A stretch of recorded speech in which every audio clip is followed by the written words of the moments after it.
Súper. Mucho gusto, para mí es un gusto estar hoy día aquí compartiéndoles un poco más de mi trabajo, la verdad. Yo trabajo en seguridad en vacunas. Ya hace 5 años en el ISP y además participo de un comité de expertos de la Organización Mundial de la Salud en temas de estrategia en seguridad en vacunas. Y a raíz de este trabajo que tiene que ver con la seguridad de las vacunas, en realidad me empecé a interiorizar un poco más del tema del beneficio, que yo creo que es un poco de olvido social lo que tenemos hoy día, así que me van a acompañar en alguna ruta de las vacunas hoy para poder hablar de eso. Entonces, básicamente, para poder entender las vacunas, lo primero que tenemos que entender, en el fondo, cómo era el mundo antes de las vacunas.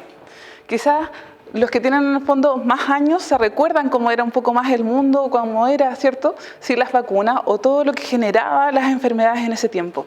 Entonces, este dato, un dato súper histórico, la viruela es desde antes de Cristo dentro de los problemas de la humanidad y causó más de 300 millones de muertes alrededor del mundo y podía morir hasta el 20 o 30% de una ciudad completa. Imagínense Santiago cuando salimos de vacaciones que se ve vacío, así lo podríamos ver después de una epidemia en el fondo de viruela.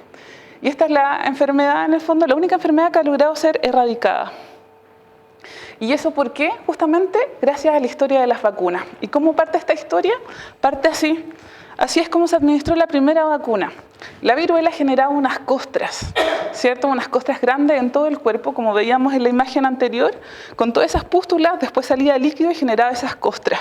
Entonces, de esas costras, lo que pasaba era que ellos molían la costra, hacían un polvito y por un tubito de bambú se la administraban a la otra persona por vía nasal. Esa era la primera administración de las vacunas que teníamos en Asia.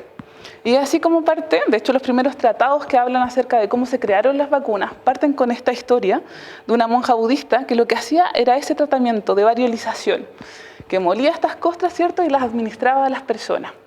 ¿Y eso qué significaba? Que el virus que había generado, ¿cierto?, la viruela en este caso, como estaba en la costra, ya estaba medio morir saltando, entonces en realidad estaba atenuado, como lo llamaríamos nosotros, pero en realidad no estaba tan activo con la fuerza que habitualmente tiene un virus para contagiar. Eso hacía que cuando se lo administraba a la persona era capaz de responder frente al sistema inmune sin generar la enfermedad. Eso era en la mayoría de los casos, pero el problema que tenía esta técnica, que las personas que tenían el sistema inmune un poco más deprimido, ¿qué les iba a pasar? Iban a generar la inmunidad. Entonces, tratando de salvarlos, en el fondo también se moría un porcentaje de gente, pero era menos que cuando llegaba la epidemia de viruela, ¿ya? Entonces, después dentro de esta historia tenemos a otro personaje, que es Lady Mary. Ella era esposa de un diplomático y ella cuando chica tuvo viruela. Ella tuvo secuelas de la viruela y lamentablemente su hermano había muerto por viruela. Entonces, cuando le toca viajar con su marido a un lugar de Constantinopla, se da cuenta que había una técnica, que era la variolización, que ya no solamente estaba en Asia, ¿cierto?, y se da cuenta que esa técnica podía llevarse a Inglaterra y podría salvar vidas entonces en Inglaterra. Y ella es una de las pioneras de tomar esta técnica que venía desde Asia, ¿cierto?, y trasladarla al otro continente y ver en el fondo que se pudiera ocupar. Pero en el otro continente teníamos a la Sociedad Real de Medicina. Y esta Sociedad Real de Medicina, la verdad, es que no estaba tan amiga de estas técnicas que igual podrían generar muerte. Ellos eran más amigos de la ciencia y de la evidencia dura. Y así como años después de esa oposición, pudimos ver el trabajo de Edward Jenner. ¿Quién era este caballero? Era un doctor, pero un doctor rural, un doctor del pueblo. Y él se había dado cuenta con sus estudios, siempre le gustó mucho todo lo que era agricultura también. Él era muy doctor en muchas ciencias, no solamente como en una especialidad. Y él se dio cuenta que las mujeres que le echaban, ¿cierto?, las lecheras del pueblo, cuando había una epidemia, eran las únicas que no se contagiaban, eran las únicas que sobrevivían.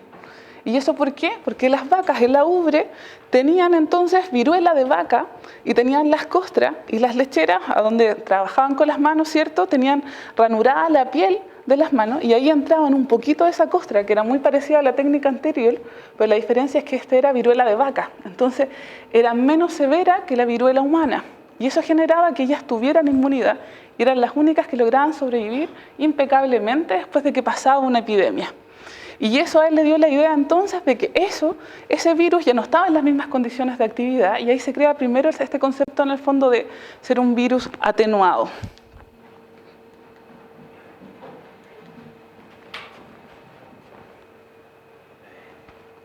Y aquí lo que les quiero mostrar es justamente que esta es la viruela de vaca que tenían las lecheras. Entonces, una vez que ellas se contagiaban, porque se contagiaban con la viruela que tenía la vaca, ¿cierto? Ellas generaban esta pústula. Y lo que hacía este médico era pinchar esta pústula, sacarle un poquito de pus y después administrárselo a un niño. La primera vez que le administraba una vacuna a un niño fue un niño de 8 años. Hoy día, como sabemos en el fondo los estudios clínicos y todas las normas éticas que tenemos, sería imposible en el fondo poder administrarle esto a un niño primero, ¿cierto? Debiéramos hacer un montón de otros estudios que los vamos a ver como para poder hacerlo. Jamás le vamos a hacer esto a un niño hoy día, sino que eso eran las condiciones de la época. Y fue así como este niño adquirió inmunidad y finalmente esta técnica se replicó y se empezaron a producir las vacunas.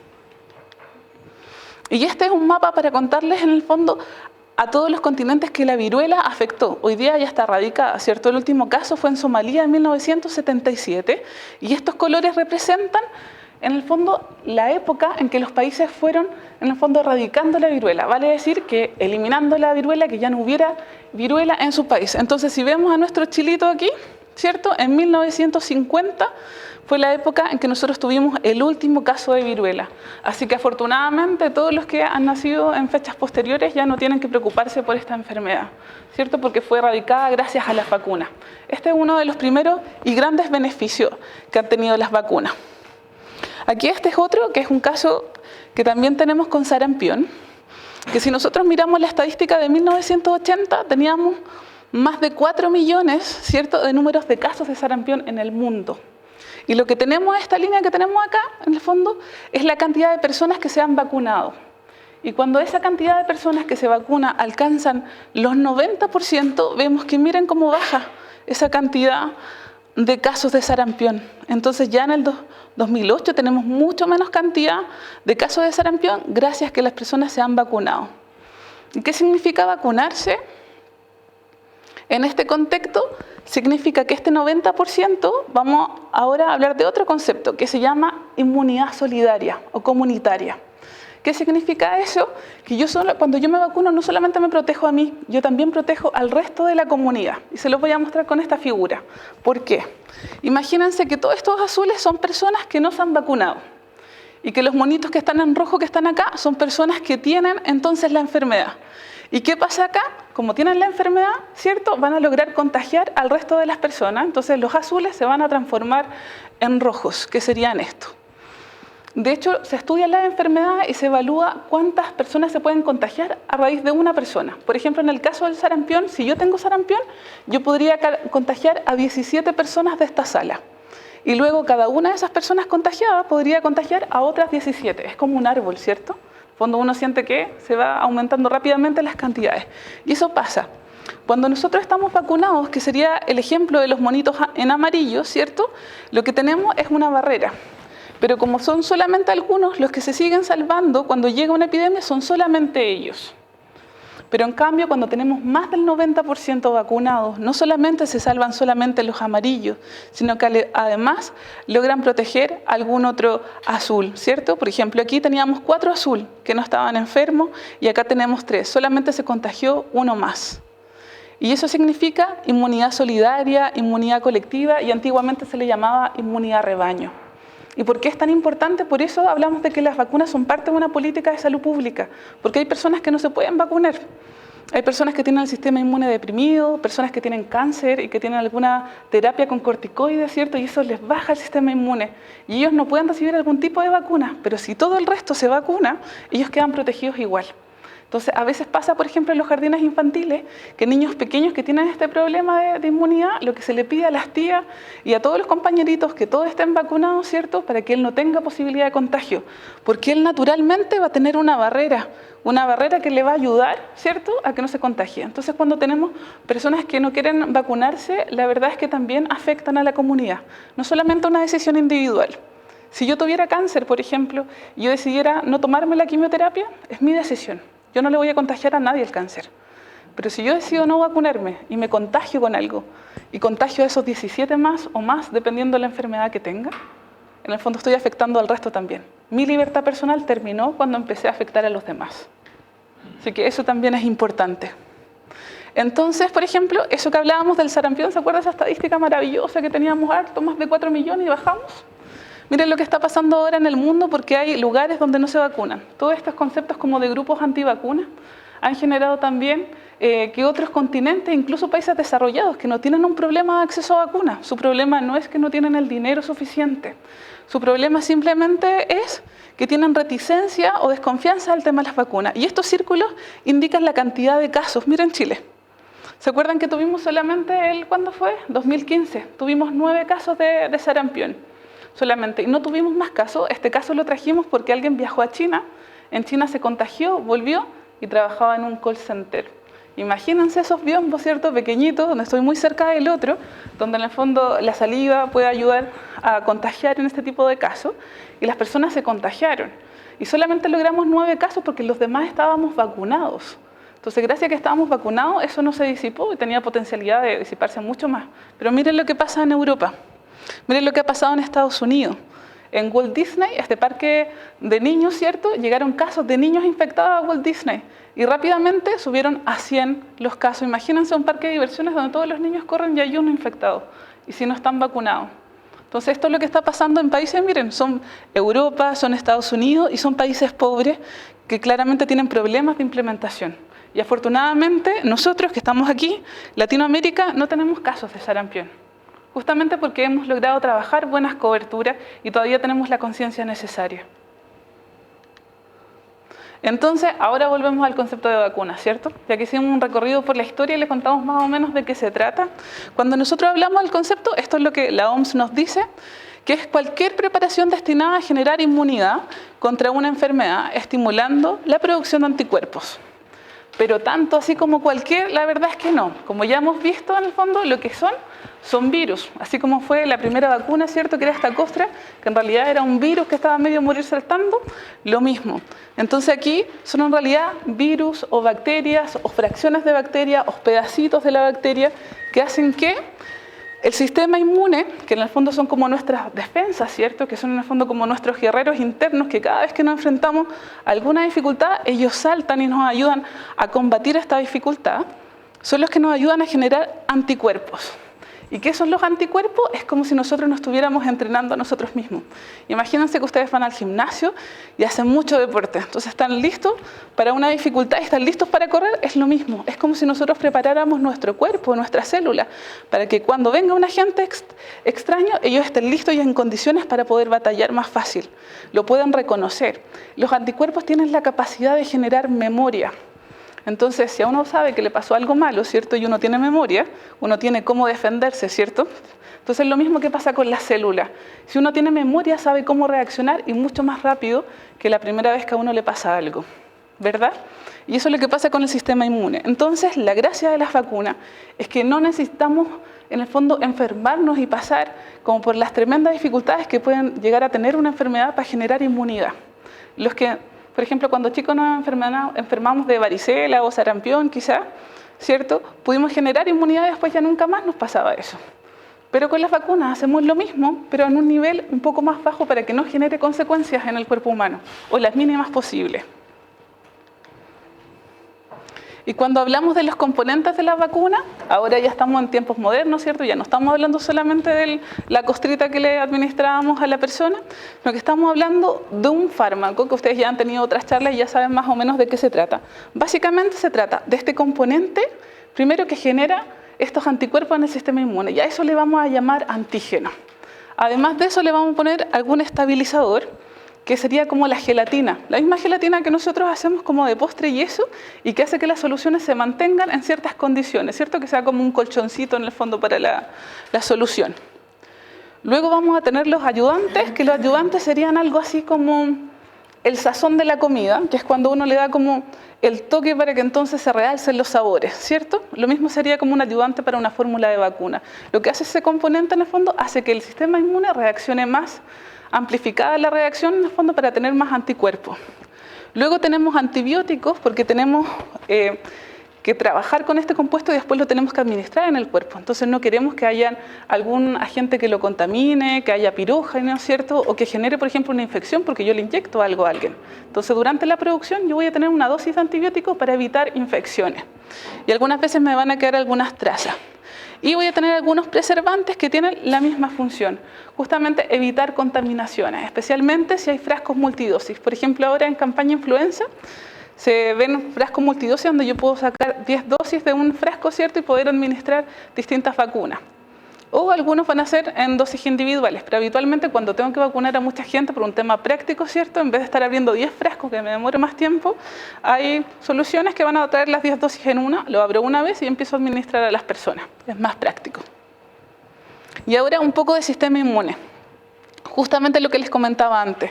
¿Cómo funciona esto? Yo administro la vacuna aquí, habitualmente podría ser administración intramuscular, que les va a pasar con la influenza, ¿cierto? Y ahí que tenemos, en el fondo tenemos una administración en el músculo, así que tiene que doler. Cualquier cosa que le pongamos al músculo, imagínense una aguja en el músculo, va a doler, así que si les duele, no es todavía ni siquiera el líquido de la vacuna, es la aguja que entra ahí, ¿cierto? Y entramos un líquido que habitualmente no está a temperatura ambiente, ¿cierto? Porque en el fondo tiene que tener ciertas condiciones y no está a 37 grados, porque estaba refrigerada, se tiene que administrar, va a estar frío, va a incomodar. Va a generar primero una reacción local que se llama inmunidad innata, que es como la química que yo tengo cuando conozco a alguien, ¿cierto? Me cae bien, me cae más o menos, ¿qué me pasa? Esa sensación. A eso vamos a llamar inmunidad innata. Y luego vamos a estimular lo que llamamos anticuerpos, que serían estos jóvenes de aquí, que van a ser nuestros guardianes. Una vez que generamos nuestro anticuerpo, y una buena cantidad, ojo con eso, ¿cierto? Y eso un poco trayendo a colación lo de fiebre amarilla. ¿Por qué la gente decía que tenía, o los medios de prensa decían que a lo menos tenían que ser 10 días? Porque estos jóvenes que están aquí, que son los anticuerpos, tenían que ser una buena cantidad, un buen batallón. En el fondo 5 no me van a servir, pero sí me van a servir 50. Y para que hayan 50 le tengo que dar tiempo al cuerpo para que los genere, no se generan así de rápido. Entonces, por eso siempre tiene que haber un tiempo. Lo mismo con influenza. ¿Por qué nos vacunamos ahora en marzo, si en realidad el pic de los bichos parte en mayo, ¿cierto? Justamente porque tenemos que darle tiempo al cuerpo para que genere, entonces, los anticuerpos, un buen batallón de estos chiquillos que nos protejan. Luego, entonces, pasamos a lo que son las vacunas en la vida real. En la vida real, para que haya una vacuna, hay un grupo de chiquillos jóvenes como ellos, ¿ciertos?, que hacen y producen en los laboratorios algún tipo de fórmula y dicen, esta es la vacuna que nos va a resultar. Entonces se hace primero el laboratorio y después pasa a una fase que se llama fase preclínica, que es una fase donde participa con animales, que no se prueban en seres humanos, sino que habitualmente se inyectan cobayos, se inyectan ratones y se evalúa lo mismo que veíamos antes, cómo reacciona el sistema inmune y cómo pasan estas cosas. Dentro de esto yo lo que tengo que evaluar es la eficacia, pero principalmente la seguridad. ¿Qué significa? Que después de esta fase donde yo lo administro a animales, yo tengo que ser capaz de responder una pregunta clave. Después de pasarla por un ratoncito, ¿ahora se la podré pasar a un ser humano?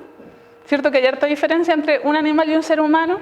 Entonces, tiene que ser realmente un estudio muy riguroso. Después de eso, yo digo, sí, en realidad es segura y ahora sí puede pasar a seres humanos y además es eficaz. Entonces la paso a un estudio que hay distintos grados, 1, 2 y 3, dependiendo la cantidad de personas y la cantidad y los objetivos que sean. Pero básicamente en estos 3 estudios, ¿qué voy a evaluar? La seguridad, que sea una vacuna segura, que haya eficacia y que haya un rango de dosis. Y en cualquiera de estos estudios, ¿cierto?, en seres humanos siempre tiene que estar el comité de ética. En fondo tiene que haber un comité de ética que evalúe si en realidad yo puedo utilizar seres humanos para utilizar esta vacuna o no. Si esta vacuna realmente representa un beneficio para la humanidad o no, ¿cierto? Por ejemplo, lo mismo que veíamos con el tema de fiebre amarilla hoy día, ¿cierto? Cuando se creó la vacuna de fiebre amarilla también tenía que ser un beneficio. Y el beneficio era que estaban muriendo entre el 30 y 50% de la gente con fiebre amarilla y no había nada que lo parara. Entonces, obviamente se tenía que hacer algo para poder lograr parar esto, ¿cierto? Entonces se hace ese estudio. Y luego viene un proceso de autorización, que tiene que haber un organismo diferente al laboratorio, porque si no ahí podemos entrar en conflictos de intereses, ¿cierto? Porque si yo hice mi vacuna, yo puedo decir que siempre es buena, pero tiene que haber un organismo distinto que me diga, a ver, muéstrenme los estudios, ¿realmente es tan bueno como usted dice que es? Sí, vamos a revisar, y revisar todos esos antecedentes. Y luego de eso pasa justamente a que sean usados por la población. Pero todo esto tiene un sesgo también, ¿cierto? Porque los estudios, ¿cuántas personas creen ustedes que hay en un estudio clínico? Sí. 5.000, 7.000 personas. En temas de vacuna podemos llegar hasta 10.000 y son de los más grandes, ¿ya? Pero cuando yo la uso en la población, ¿saben cuántas dosis usamos de influenza, por ejemplo, en este año? 4.800.000 dosis usamos más o menos todos los años. Entonces, escalar de 10.000 dosis a 4 millones es distinto, ¿cierto? Entonces, pueden haber justamente algunas reacciones que en los estudios clínicos yo no voy a ver y que las vea en la población en general. La ventaja que tenemos, por ejemplo, con las vacunas que están dentro del programa, o por ejemplo la influenza ahora, que llevamos años usando la vacuna de influenza y usando 5 millones de dosis. Así que quédense tranquilos, porque en realidad ya le conocemos el perfil de seguridad, ¿cierto? En el fondo es más conocido. Siempre pueden haber datos nuevos, pero por lo menos lo grueso de la información está abordada. Y aquí les quiero mostrar el ciclo de vida de una vacuna también. Ya, entonces lo primero, ya tenemos la vacuna, ¿cierto? La tenemos, por ejemplo, la vacuna de influenza y tenemos que asegurar que sea una vacuna de calidad. Entonces tiene que contar con un registro sanitario, que en este caso sería en el Instituto de Salud Pública, ¿cierto?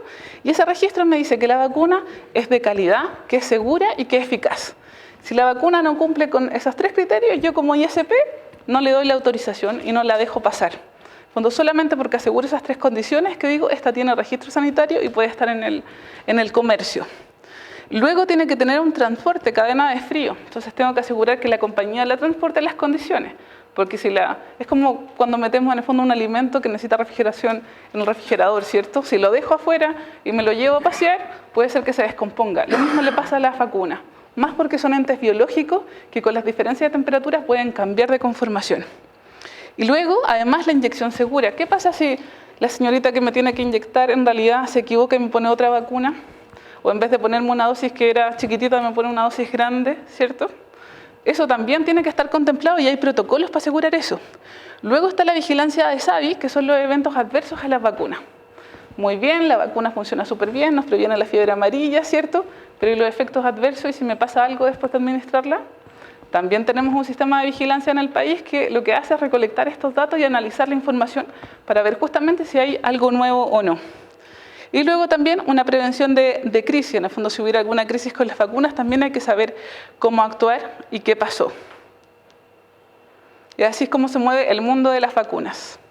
Entonces, ¿cuáles son los mensajes clave de este primer bloque de vacunas? Primero, que las vacunas desempeñan un papel fundamental en mantenernos saludables. Y eso es cierto tanto por los datos estadísticos como por la historia. La cantidad de veces que ustedes se han enfermado hoy día respecto a lo que nos enfermábamos 50 años atrás es bastante menor de lo que vivimos hoy día. Y sabían que la medida, en el fondo, después del agua potable, el agua potable fue la primera medida en salud pública y fue súper importante, ¿cierto? ¿Por qué? Porque en el fondo pasaba el médico, imagínense, habían 10 camas. Pasaba el médico, primera cama, revisaba el caballero, tenía infecciones. Segunda cama, revisaba el caballero, segunda infecciones. Y llegaba el número 10 y el número 10 casi siempre se moría. ¿Y adivinen por qué? Porque no se lavaba las manos. Entonces, como no se lavaba las manos, primero estaba ahí infectado. Segundo paciente, se salvaba un poquito mejor, le tocó solamente 1. Pero al que llega el número 10 había pasado por 9 antes que él y se infectó y nunca se lavó las manos. Y le traspasó además 9 infecciones más. Entonces el último casi siempre moría. Pero cuando descubrimos el agua potable, descubrimos todas las condiciones de higiene, todo ese tipo de cosas disminuyeron un montón. Esa es la primera medida en salud pública. Y la segunda son las vacunas, chiquillos. La segunda medida más eficaz en reducir muertes en el ser humano es la vacuna. Entonces por eso es tan importante saber y también tener en el fondo los mecanismos en el fondo para administrarse las vacunas, ¿cierto? Y que sigan siendo tan seguras como lo han sido. Esa es la primera charla. Y ahora nos vamos a meter un poquito más en fiebre amarilla, ya que está así como en voto. Ya. Estas son las características de la fiebre amarilla. Es un virus, es una enfermedad causada por el virus de la fiebre amarilla, así se llama, ¿ya? Y lo que hablábamos justamente era que tiene un ciclo que es como selvático y un ciclo urbano. Habitualmente tenemos fiebre amarilla en las Amazonas, donde está la selva. Ahí está ese mosquito y habitualmente pica ¿a quién? A los monos, ¿cierto? A los monos. Y el único que transporta entonces es el mosquito, pica el mono, después viene otro mosquito, pica el mono, y así va las zonas que están. Y si este mosquito llegara a picar a un ser humano, entonces ahí le traspasa, ¿cierto?, la fiebre amarilla. Entonces, ¿qué vimos con los casos que tuvimos ahora en fiebre amarilla? Les voy a mostrar el mapa primero y después me devuelvo. Habitualmente, ¿dónde tenemos fiebre amarilla? La tenemos aquí en Brasil y en estos países también, en algunas zonas de Colombia, Venezuela, Perú, ¿cierto? Bolivia. Esta es la zona que habitualmente tiene fiebre amarilla y esto es África. Son las zonas de África en el fondo que habitualmente tienen. ¿Y qué pasó acá? Estos eran los datos que teníamos al 2017, ¿cierto? De las zonas donde teníamos fiebre amarilla. Y cerrar nomás. Y miren lo que pasó el 2017. En el fondo esa zona que veíamos delimitada hasta acá, ¿cierto? Miren acá, no se ve muy bien el mapa porque están chiquititos, pero yo les cuento. Eso es Sao Paulo y esto es Río de Janeiro, que son las zonas que habitualmente los chilenos iban a descansar y a vacacionar en los meses de verano. Y no tenían riesgo de tener fiebre amarilla, están en color claro, que eso indica en el fondo que la fiebre amarilla no estaba en esa zona. Entonces la gente iba y no necesitaba vacunarse. Pero a contar de la segunda semana de enero empezaron a aumentar aún más los casos, ¿cierto? Y aquí tenemos toda esa zona que ahora sí incluye Sao Paulo y Río de Janeiro, que sí se han encontrado casos. ¿Y qué pasó ahí? Esos monitos que yo les mostraba que tenían en el fondo, que habían sido picados por el bicho en las zonas selváticas, se empezaron a acercar mucho más a las zonas urbanas. Entonces los otros moscos que sí estaban en la zona urbana, ¿cierto?, picaron a estos monos y empezaron a hacer el traspaso a los seres humanos porque después picaban al ser humano. Y es por eso que tenemos estos casos aquí, que hoy día ya registran desde julio del 2017 a marzo del 2018 más de 900 casos. Y lo terrible de eso en el fondo que sigue siendo mortal, ¿cierto? Y el 30% de los casos puede llegar a fallecer en el caso de la fiebre amarilla.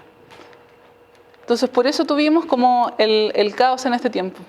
Entonces básicamente los síntomas que vamos a tener cuando alguien se contagia de fiebre amarilla son fiebre, dolores musculares, parece como si tuviera hasta gripe, miren, sobre todo en la espalda, cefaleas, pérdida de apetito y náuseas y vómitos. No todos los casos van a ser serios. Recuerden que en el fondo probablemente el 40 al 50% de los casos van a ser serios y los otros no. Pueden haber casos incluso asintomáticos, que alguien tenga fiebre amarilla y que no sepa, que ni siquiera haya presentado los síntomas. Y entonces los más serios van a ser ictericia, hemorragia en varias partes del cuerpo, falla hepática, riñones, ¿cierto? Y el sistema respiratorio. Y estos entonces pueden llegar a la muerte entre el 20% y el 50%. Y con los datos que vemos en Brasil, el 30% de la gente que se ha contagiado ha fallecido finalmente. Y es muy importante llegar pronto al hospital. Una vez que la gente tiene este tipo de síntomas, rápidamente tiene que ir al hospital para recibir medidas de contención. Y esto es otra cosa importante, como les mostraba en el fondo, la zona, habitualmente se dice que la población afectada es la población que vive acá, ¿cierto? Para la gente que vive acá o que estaba en Brasil probablemente era lo de siempre, pues si siempre han tenido fiebre amarilla, ¿cierto? Saben que en esa zona hay fiebre amarilla y todo, entonces no están tan asustados como para nosotros. Pero nosotros pertenecemos a este grupo, los que ocasionalmente viajamos a países donde hay fiebre amarilla. Y si un chileno va para allá, se contagia de fiebre amarilla y vuelve acá, ¿creen que nos contagiamos los demás de fiebre amarilla? ¿Podría ser? No, si no tenemos el mosquito.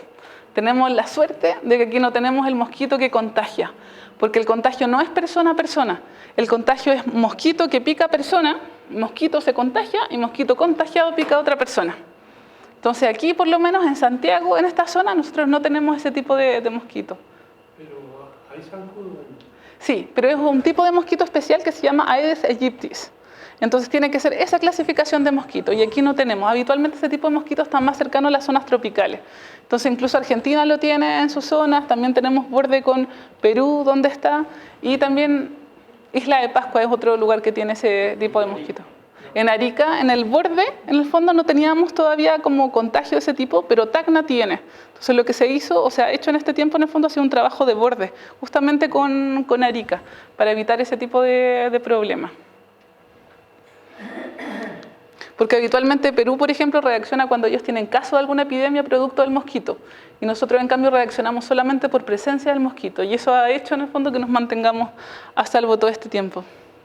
Entonces, si ven, esta es esta zona de casos de fiebre amarilla. No tenemos casos de fiebre amarilla en esta zona todavía. Entonces, ¿cómo se previene? La principal forma es la vacuna contra fiebre amarilla, ¿cierto? Que justamente que nuestro sistema inmune tenga estos anticuerpos y nos preparemos con eso. Después, una sola dosis es suficiente para conferir inmunidad y protección por toda la vida. Desde el 2013, la OMS sacó un estudio que recopila los antecedentes y se dieron cuenta que no era necesario vacunarse cada 10 años, como se presumía, sino que en realidad con una dosis yo tengo inmunidad para toda la vida. Y eso también es importante. Los que ya se vacunaron no necesitan vacunarse después de 10 años más. Y la inmunidad ofrece una inmunidad efectiva al 99% de las personas vacunadas en un plazo de 30 días. Habitualmente hablamos de 10 días, ¿cierto? Y eso es para el 90, 89%, 90%. Pero si queremos estar más seguros, con 30 días sería mucho mejor. Darle más tiempo al organismo para generar los anticuerpos. Y obviamente la otra medida son el uso de repelentes, ¿cierto? Mosquitero y cualquier otra medida física. Ropa, mangas largas, ropa clara para que refleje, entonces no sea como tan atractivo para los mosquitos. Evitar estar en zonas donde hayan humedales y lagos, porque cada vez que hayan humedales y lagos o agua depositada van a haber muchos moscos en la zona. Entonces básicamente eso. ¿Quiénes pueden usar esta vacuna? Los niños desde 9 meses y mayores en adelante. Se hicieron estudios y se vieron que los niños responden bien a este tipo de vacunas y es seguro. Los adultos en general. ¿Con quiénes tenemos que tener cuidado? Con los adultos mayores. ¿Por qué? Porque estos adultos mayores presentan riesgo de tener algunas reacciones adversas a la vacuna, que son de tipo neurológico.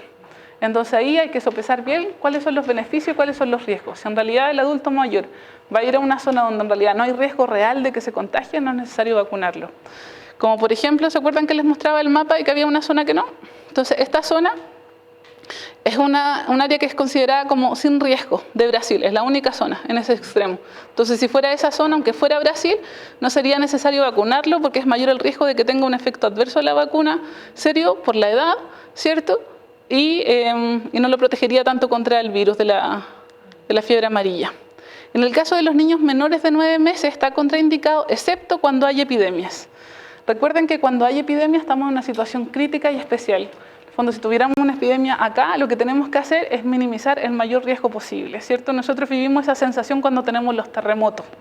Cuando tenemos los terremotos la sensación es distinta y lo que nosotros podemos decir, no, esto tiene que ser limpiado de esta forma, voy a comer en esta mesa porque está todo limpiecito y está bien.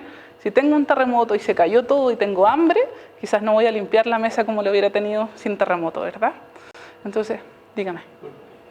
Tengo entendido que las personas trasplantadas de cualquier órgano no pueden ser vacunados con fiebre amarilla. Exactamente, porque un trasplantado lo que tiene en el fondo son terapias de corticoide que le bajan el sistema inmune. Y al bajar, como inmunodeprimido, al bajar el sistema inmune en el fondo, hacen que reaccione más rápido frente a estas vacunas que son virus vivo atenuados. Entonces, VIH y atenuados, claro, también tienen contraindicado este tipo de situación. Y eso solamente entonces estos niños de 6 a 9 meses pueden recibir la vacuna, pero solamente si hay una epidemia o un brote en el lugar. Lo mismo pasa con embarazadas. En general está contraindicado, pero solamente en las zonas durante los brotes podría hacer que el beneficio sea mayor que el riesgo. Y aquí lo que comentaba el caballero. Entonces los que no pueden utilizarla serían las personas con alergia grave a proteínas del huevo. Y cuando digo alergia grave son anafilaxia, reacciones de hipersensibilidad. ¿Ya? Las personas con trastornos al timo, ¿cierto? Que también tiene que ver con el sistema inmune en el fondo, y inmunodeficiencias graves debidas a infecciones sintomáticas por VIH, SIDA u otras causas. Entonces, por ejemplo, los trasplantados tienen inmunodeficiencias producto de la terapia farmacológica que se les administra. Pero esta vacuna, como cualquier otro medicamento en el fondo, puede producir reacciones adversas, ¿cierto? Tiene beneficios como cualquier cosa, desde el paracetamol que tomamos tiene todos los beneficios de evitarnos el dolor, pero también puede provocar reacciones adversas. Entonces las reacciones adversas que son más comunes, que significa 1 de cada 10, ¿cierto? Podría presentar cefalea, fatiga, dolor en el lugar de inyección y mialgia, que son totalmente llevables. Y aquí están las más serias. Esto es 1 cada 10.000. Esta foto representa 10.000 personas, para que vean en el fondo que no es tan frecuente. Lo que pueden generar es letargo, encefalitis, que sería como una enfermedad neurotrópica, pero básicamente son enfermedades neurológicas, para que se hagan una idea. Una falla hepática, insuficiencia hepática y renal y viscerotrópica. Pero aún así, aunque provoque este tipo de reacciones, es mucho mayor el beneficio porque el porcentaje de gente que muere por fiebre amarilla sin administrarse las vacunas es mayor que las que pueden tener reacciones adversas. Así que por eso es la vacuna que utilizamos. Y los mensajes claves entonces para esta segunda parte es: la fiebre amarilla solo tiene una medida eficaz de prevención, que es la vacunación, porque aunque tengamos las otras medidas, las otras son paliativas, nos ayudan a disminuir la posibilidad, pero solamente si nos vacunamos y un mosco nos pica en el fondo, tenemos la posibilidad de sobrevivir por tener los anticuerpos. Hay que complementarla justamente con medidas como repelente y ropa adecuada, mangas largas y colores claros, ¿cierto? Que sean una barrera física para el mosquito. Si usted viaja, averigüe la situación del país, qué vacunas va a necesitar. Nunca viajar en nada, siempre mirar, por lo menos. En mi caso, por ejemplo, me tocó viajar el año 2011 a África y me tuve que revacunar igual como si fuera un bebé. Me pusieron como 8 vacunas nuevamente, que eran todas las dosis de refuerzo. Y me las puse 6 meses antes de viajar, justamente para generar los anticuerpos necesarios para poder estar. Entonces, en general, si uno viaja, especialmente a estos países tropicales que tienen playas maravillosas, vean si tienen alguna enfermedad tropical de la que haya que protegerse. Administrar las vacunas con anticipación, ¿cierto?, para contar con los anticuerpos. Y finalmente, si proyecta viajar a zonas de brote y no cuenta con la vacuna, no viaje, no se exponga, ¿ya? Quizás suena fuerte, pero es lo mismo que veíamos, lo conversábamos con Mauricio hoy día en la mañana, cuando veíamos estas imágenes de huracán en Estados Unidos. ¿Voy a viajar a Estados Unidos porque en Miami hay un huracán? No voy a viajar, no me voy a exponer. ¿Y por qué voy a viajar a una zona donde hay un brote de una enfermedad que puede llegar a ser mortal? Entonces, eso también hay que tenerlo en consideración. La vida está primero, chiquillos. Gracias, chiquillos, por su atención, por venir un día sábado.